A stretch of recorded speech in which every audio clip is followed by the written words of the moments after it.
আসসালামু আলাইকুম, নাসিমাস কুকিং ওয়ার্ল্ডে আপনাদেরকে স্বাগত।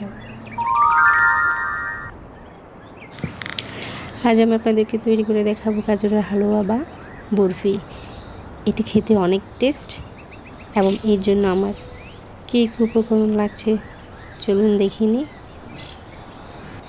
আমি এখানে গাজর নিয়েছি, গাজরগুলো গোল গোল স্লাইস করে কেটে নিয়েছি এবং নিয়েছি তরল দুধ, আর নিয়েছি ঘি, চিনি এবং নিয়েছি বাদাম। দুধগুলো আমি জাল করে নিয়েছি। এখন গাজরগুলো দুধে সিদ্ধ করে নিব। ঢেকে সিদ্ধ করব কিছুক্ষণ।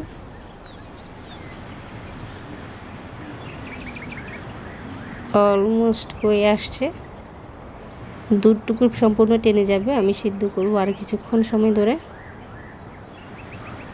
কিছুক্ষণ হয়ে গেছে, এই যে গাজর সিদ্ধ হয়ে গেছে প্লাস দুধটুকু টেনে গেছে। এখন ঠান্ডা করে নেব, ঠান্ডা করে ব্লেন্ডারে ব্লেন্ড করে নেব। গাজরগুলো ঠান্ডা করা হয়ে গেছে, এখন ব্লেন্ডারে ব্লেন্ড করে নিচ্ছি।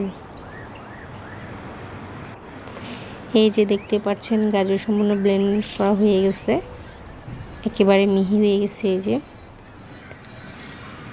এখন চুলে একটা আমি প্যান বসিয়ে দিয়েছি, তাতে দিয়ে দিচ্ছি ঘি। ঘিটা মেল্ট হচ্ছে, ঘি মেল্ট হয়ে গেছে। এখন দিয়ে দেব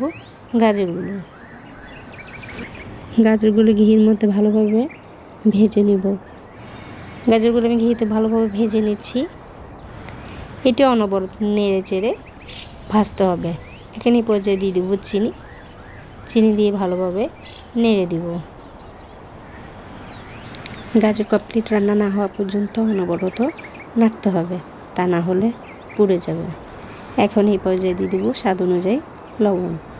আমি যে কোনো মিষ্টি জিনিস তৈরিতে লবণ দিই, লবণ না দিলে টেস্ট লাগে না খেতে তেমন একটা। এখন দিয়ে দেবো পর্যায়ে বাদাম। বাদামগুলো আমি ক্রাশ করে নিয়েছি। এখন বাদামগুলো দিয়ে ভালোভাবে নেড়ে চেড়ে ভেজে নেব। এই যে আমার কমপ্লিট ভাজা হয়ে আসছে, দেখতে পাচ্ছেন প্যান থেকে গাজরগুলো গা ছেড়ে দিয়েছে। আমার রান্না কমপ্লিট। এখন গাজরগুলো প্লেটে ঢেলে নিব। প্লেটে ভালোভাবে সেট করে নিব এবং অপেক্ষা করব ঠান্ডা না হওয়া পর্যন্ত। গাজরগুলো ঠান্ডা হয়ে গেছে, এখন কেটে পরিবেশন করব। তৈরি হয়ে গেল গাজরের হালুয়া বা বরফি। আমি বরফি আকারে কেটে নিয়েছি। এই হালুয়া খেতে অনেক টেস্ট। আমার এই রেসিপিটা আপনাদের কাছে কেমন লেগেছে অবশ্যই কমেন্ট করে জানাবেন এবং লাইক দিয়ে পাশে থাকবেন। ধন্যবাদ।